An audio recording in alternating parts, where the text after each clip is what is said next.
There's no need for me to keep you in suspense. Yes, I sold my 2023 BMW M5 competition with 700 horsepower, and I purchased this 2025 Toyota Land Cruiser Premium with 326 horsepower and a 4-cylinder hybrid engine.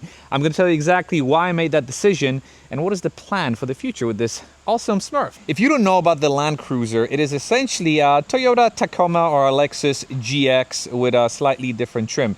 Whereas Tacoma doesn't have a full-time all-wheel drive system, this one does. Whereas the GX 550 has a twin-turbo V6, this is a 4-cylinder hybrid. But at the end of the day, it is the same platform, and I chose this one specifically for a couple of reasons. This 4-cylinder hybrid drivetrain, which gives this car amazing fuel economy, 23 city, 25 highway, or the other way around, but at mid-20s if you drive normally. I know a lot of people online say, yeah, you don't get close to these numbers, but with proper braking in and proper driving, you should absolutely get that great fuel economy. These amazing retro-inspired looks. Look how cool this car looks. You've got the lighter roof. You've got these angular shapes all over the side. You've got this awesome, again, retro-inspired front end. I love this front end a lot more than the Lexus, and I'm not a fan of the 1958 edition, which you can also get it, which is sort of more of a basic version. This car spoke to me because also it reminded me of my Yas Marina Blue F80 M3 that I used to have. So this to me is sort of an homage to my older BMW. Compared to the 4Runner or also the Lexus, this interior spoke to me the most because here you've got the perfect combination of digital and analog. Whereas the 4Runner has this gigantic screen with these big buttons that are too sort of immature for me. The Lexus, on the other end, has this gigantic screen with digital buttons for climate control and all of that. This has the perfect combination of both. You've got the screen here, and you've got these physical controls. Also, look how awesome this interior is. Again, that retro-inspired interior. The premium package gives you this beautiful and soft leather. The seats are heated and ventilated. There's just enough luxury inside and ruggedness to keep my family and I pretty happy. There were many other cars that I considered, and I kept myself honest by making a list and crossing them on or off and creating a list of pros and cons. I'm a geek like that, and here's a short list of some of the cars that I considered and my decisions of why I went against them. Land Rover Defender, too troublesome, and there are too many in my area. GX 550 Overtrail Plus, it is $20,000 at least more expensive, but also it gets poor gas mileage, 13, 15 mpgs, and there's no hybrid. I really wanted a newer technology, and to me, this hybrid four-cylinder, yes, it's not as fast as the GX 550 Overtrail, but it's going to be more economical, and for my duties, it's going to get the job done. I also looked at the 4Runner Overtrail.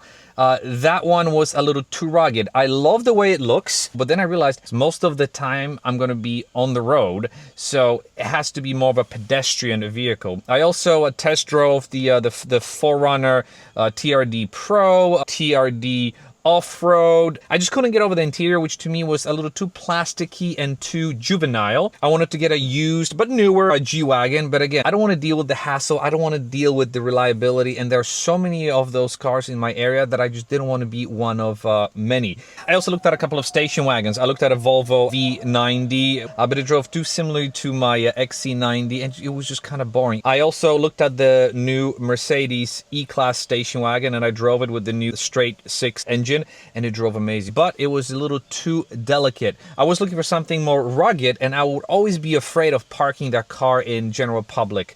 I wanted something that I can just park in the middle of a parking lot and not care about, and so these delicate cars had to go. There was a brief moment where I also considered going back to a Volvo XC90 R design. I looked at one again and just decided it just wasn't for me.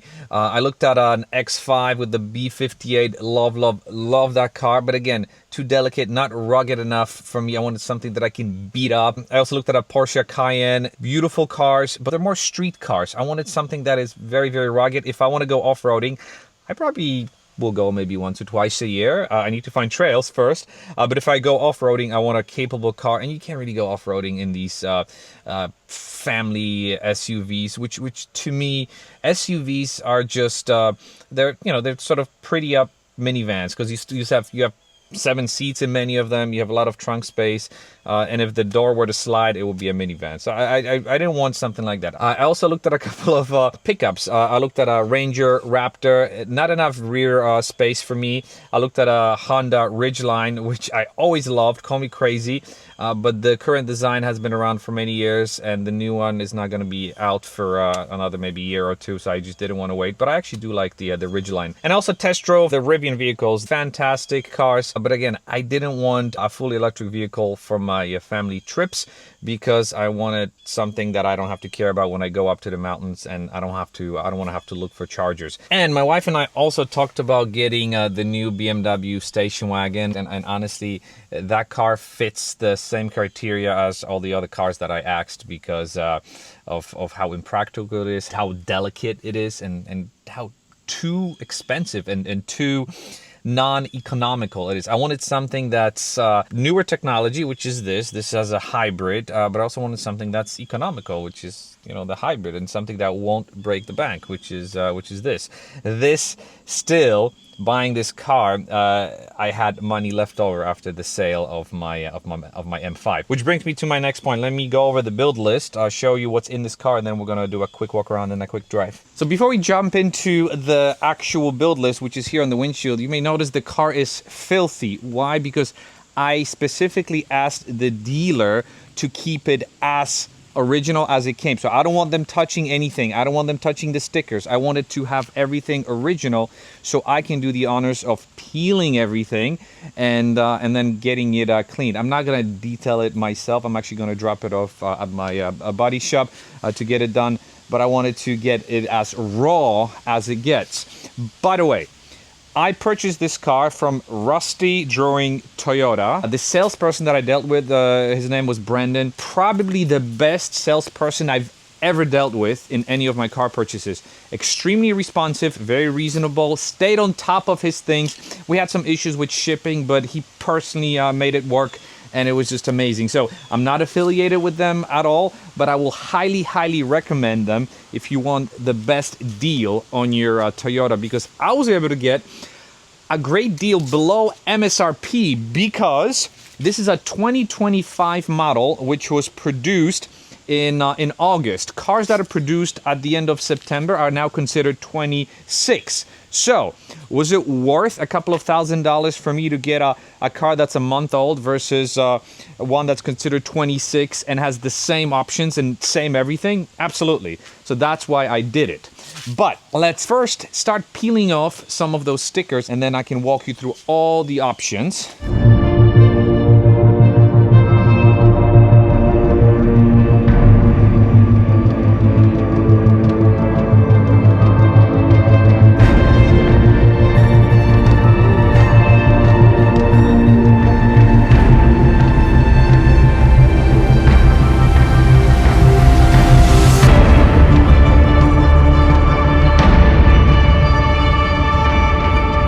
Fun. By the way, for each one of my cars, I start a folder where I keep all the documents. So this is going to be the first page with everything that I peeled. But let me sit in the back here where my kids are going to sit. Very comfortable, I have to say. See, look, the seats recline. You've got this elbow pad over here. Very, very comfortable seats. But let's review the window sticker. This is a 2025 Toyota Land Cruiser. It's got all the standard features. $61,000 is the base price. It's got a couple of options. The 20-inch wheels are a $1,200 option. $4,600 option for a premium package, which gives you the better speakers, sunroof, cool box, wireless charging, leather seats, power front seats, head-up display, lane change assist, all these safety features.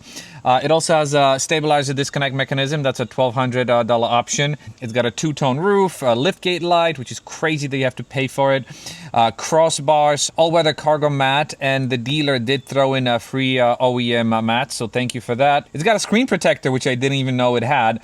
It's got body side moldings, which I'm not really crazy about. Let me know what you think of them. Door edge guards and illuminated door sills.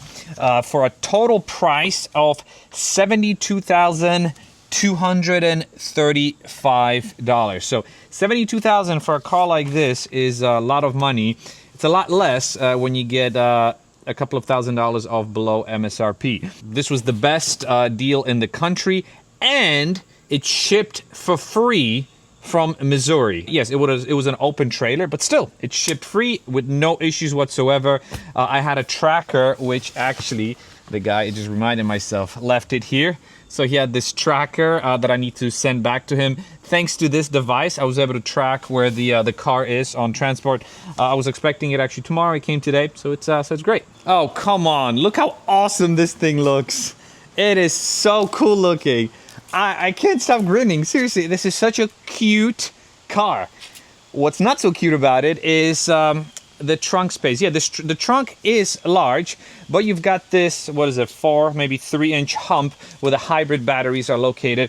You do have some storage there. There's also some storage space there, so the batteries appear to be here. But other than that, it's pretty big. In Europe, this Land Cruiser 250, it comes with third row seats. You have a cup holders, you have your USB plugs here, and you've got your household style plug, which is amazing. The car comes with this diaper, which is basically a tow hook cover.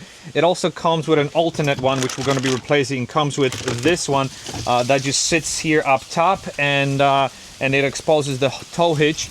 I have a little accessory that I already purchased. Actually, I have a lot of things that I already purchased for this car, so I'm super excited. And there's going to be some DIY videos and all of that. When I purchased the car, it had 3 miles on it.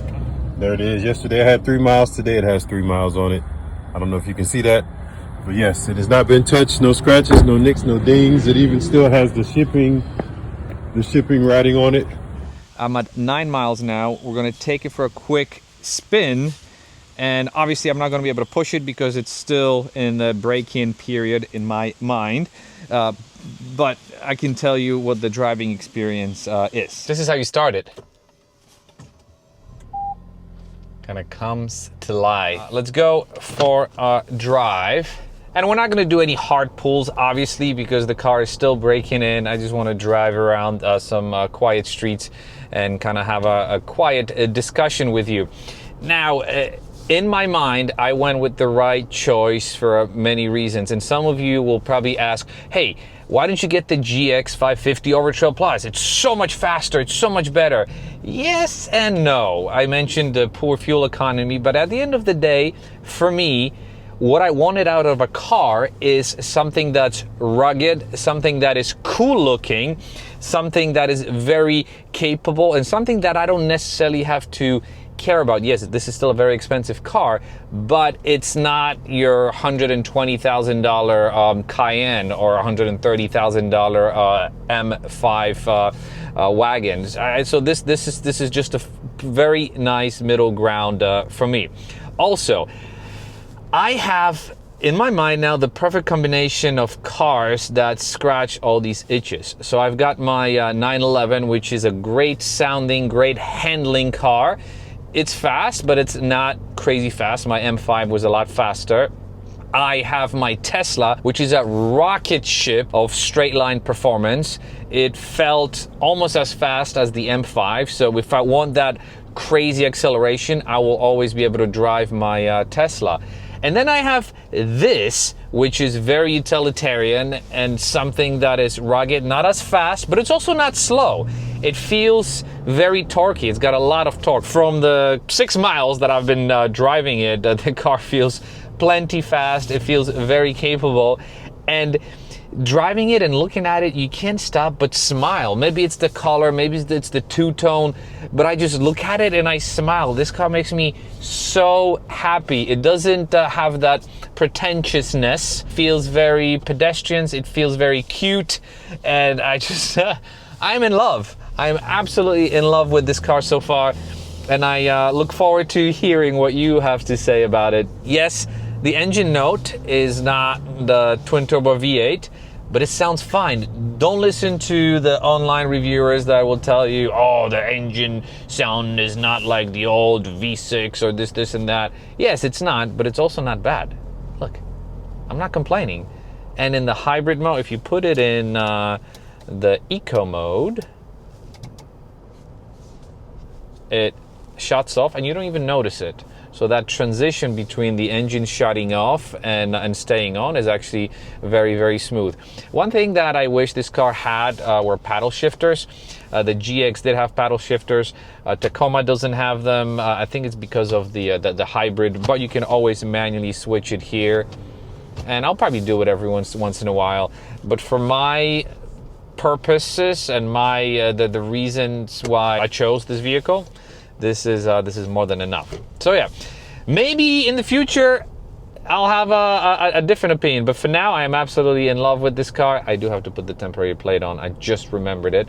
But yeah, let me know what you think of my acquisition. How much of a downgrade do you think it was? Have I lost my mind?